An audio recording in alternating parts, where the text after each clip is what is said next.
Welcome to అరుదైన కథలు. ఒక ఊళ్ళో బుజ్జి అనే అబ్బాయి ఉండేవాడు. వాడికి చీకటంటే భయం. వాళ్ళ అమ్మ ఏదైనా పని చెప్పినా కూడా అమ్మో చీకటి నేను వెళ్ళను అనేవాడు. అలాగే ఓ రోజు రాత్రి వాళ్ళ అమ్మకి చీపురు అవసరమైంది. ఒరే బుజ్జి, పెరట్లోకి వెళ్ళా చీపురు కట్ట పట్టుకురారా. అమ్మో, పెరట్లో అంతా చీకటిగానే ఉంది, నేను వెళ్ళను. భయపడకు నాన్న, చీకట్లో దేవుడు నీకు తోడుగా ఉంటాడు, వెళ్ళు.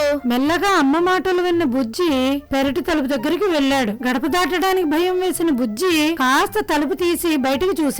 అంతా చీకటిగా ఉంది. దేవుడా, అమ్మ చెప్పినట్టు నువ్వు ఇక్కడే ఉంటే ప్లీజ్ ఆ చీపురు కట్ట నాకు అందిస్తావా?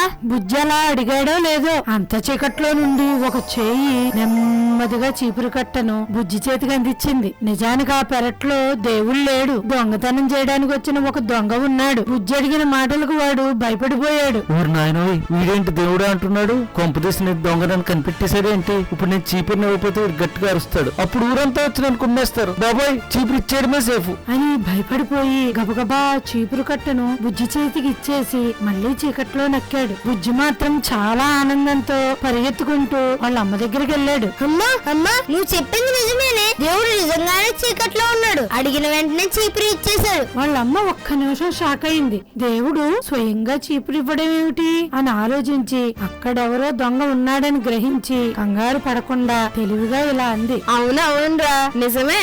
అయితే ఇప్పుడు ఆయనకి మనం నైవేద్యం పెట్టాలరా. నువ్వు ఆ తలుపు గడి పెట్టేసిరా, లేకపోతే ఆ దేవుడు వెళ్ళిపోతాడు. బుజ్జి తలుపు కడిగి పెట్టగానే ఆమె వెంటనే ఇరుగు పొరుగు వారిని పిలిచి దొంగను పట్టుకుంది. దేవుడిని నమ్మితే ఏదో రకంగా మేలు కలుగుతుంది, అది దొంగ రూపంలోనైనా సరే.